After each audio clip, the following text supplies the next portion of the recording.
coronavirus wanda aka fi sani da covid-19 mun fuskance shi a shekarar 2019,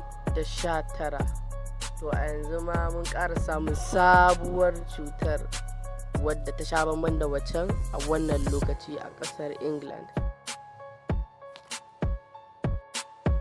Weekend train station and airports in the United Kingdom were packed with people trying to get out before travel bans took effect. Now more than a dozen countries have banned travel to and from the UK. Wannan shine lokacin da mutane suke cincirin da barin kasar England kafin su shiga yanayi na lockdown. Prime Minister Boris Johnson with an emergency address to the nation.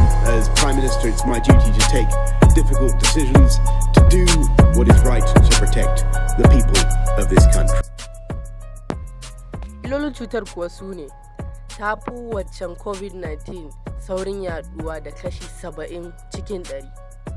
Sannan a duk sanda duk wani virus ya samu wannan mutation yana ƙara ƙarfi da kuma yi illarsa a jikin ɗan adam. Saboda haka muna ƙara shawartar jama'a a ci gaba da kula, a ci gaba da sa takunkumi, a ci gaba da wanke hannu, a ci gaba da addu'a Allah ya raba mu da wannan cuta lafiya. Wassalamu.